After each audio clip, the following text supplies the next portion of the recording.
mass times specific capacity of ice or water at solid state. Okay, don't confuse that. Specific capacity of ice is not given here, but solid phase of water is given. That is ice. Number 5, atmospheric pressure in a certain area. Atmospheric pressure in a certain area is determined to be 103 times 0.36 kilopascal using a mercury barometer shown in the figure below.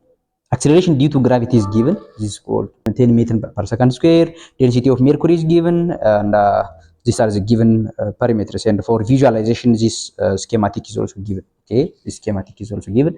Vacuum is there, so atmospheric pressure is there. Height is there. Some mercury is there. Mercury is there. So in mercury, some fluid is sucked into the vacuum. The vacuum is sucked into height of H, okay, height of H. So the height to which the mercury column rises, this is the required section. The required section, height to which mercury column rises, this is the H is equals to unknown. P or atmospheric pressure is equals to density times gravity times height. We can rewrite H here, dividing by G, density times gravity divided by density times gravity. So H is equals to atmospheric pressure over density times gravity, 103.36 kilopascal. 36 kilopascal. So we can remove kilo by making 360 divided by 13.6 times 10 raised to 3. 10 raised to 3. This is density of mercury times gravity is given. Acceleration due to gravity, that is 10 is given. Okay, 10 is given. So now you can calculate this one, and it becomes around 0.76 meter.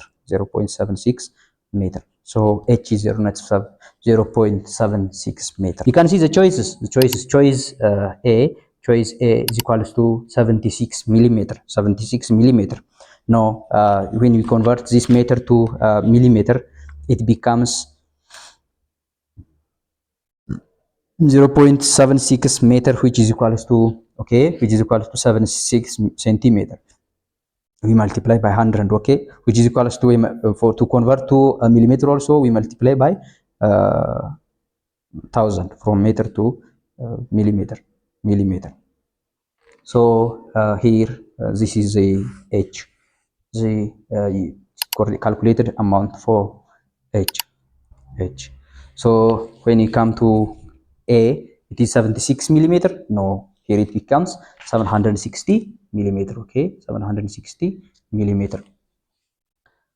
Okay, this is not the answer. What about B? 76 centimeter. 76 centimeter. Yeah, this is the correct answer. 76 centimeter. Okay, 76 centimeter. This is correct.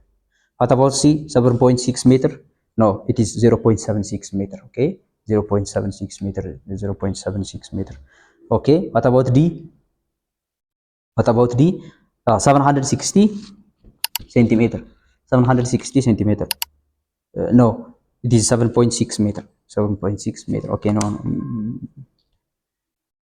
D 760 centimeter. It is actually how much meter? 0.76 meter in terms of centimeter. 76 centimeter. 76 centimeter. 76 centimeter. So it is 10 times too large, actually 10 times too large. So the correct answer is B, 76 centimeter. Okay, 76. This one is not correct. So this is right or correct answer.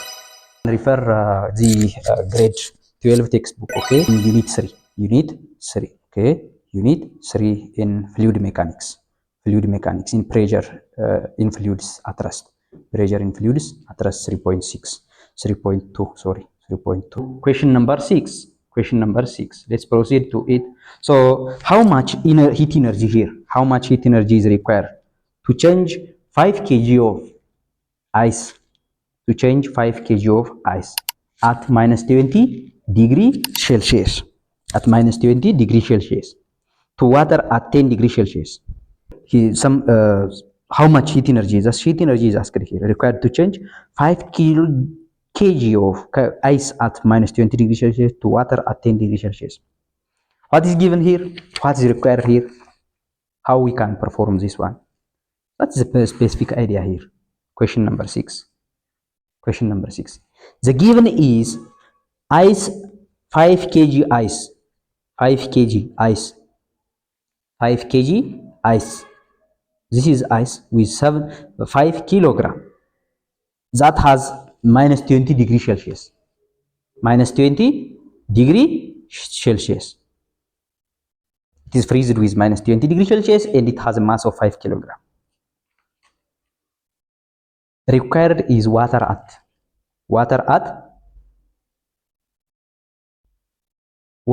20 degrees Celsius. This is input, this is output. What is required? Q. Okay, Q is required. Q is required.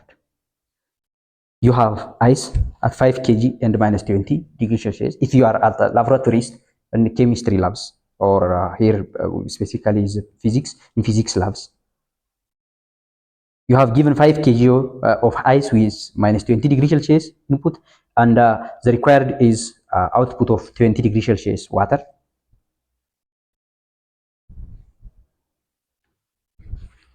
There are also specific parameters given. Water at liquid phase, water at solid phase, specific heat capacities are given. Specific heat capacity, that is C is given. C is given, specific heat capacity. Okay, C is given. So, how much amount of Q? This is the final required for question number 6.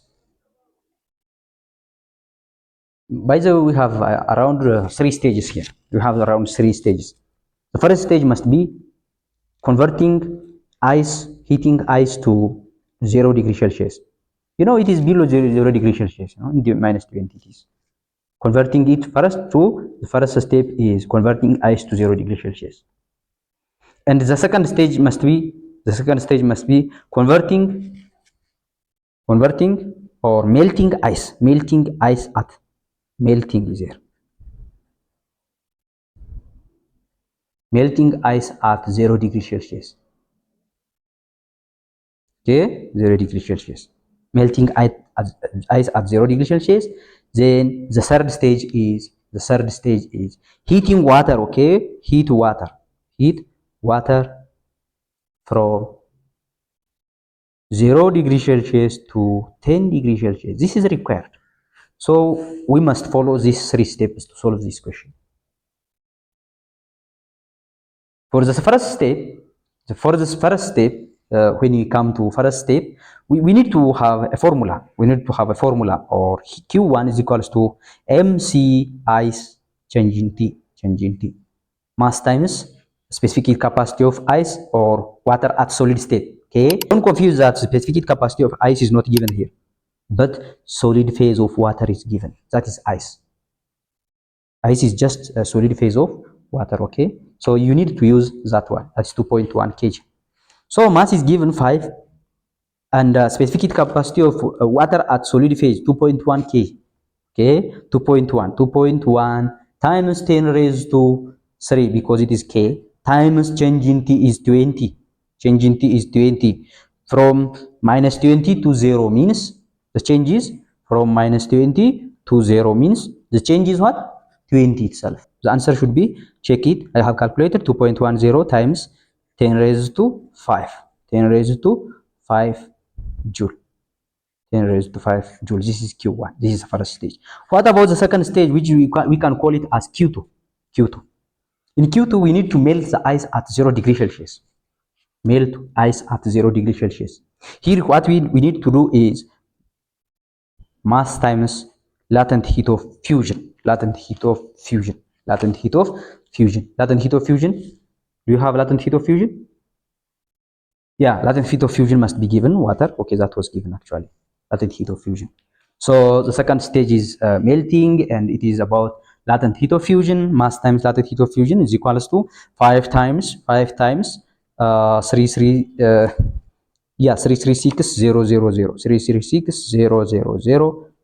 Multiplying this one, the result becomes around 1.68 1.68 times 10 raised to 6 joule. It becomes like this. The third stage, what is our third stage? Heat water from 0 degree Celsius to 10 degrees Celsius. 10 degrees Celsius. For this case, we need to apply the first equation. This is the first equation is Q3 is equals to mass times C of water times mass times C of water times change in T. So Q3 is equals to 5 mass is 5 times, okay, 4,200 C of water. C of water means what's why 4,200? I am taking this one. Water in liquid phase, because we are here heating water in liquid phase. So 4 times 200 for 5 times 4,200 times 10 time, which is equals to 2.1 times 10 raised to 5 joule. Q should be evaluated to answer correct answer. Put to correct answer. So Q is, what is Q?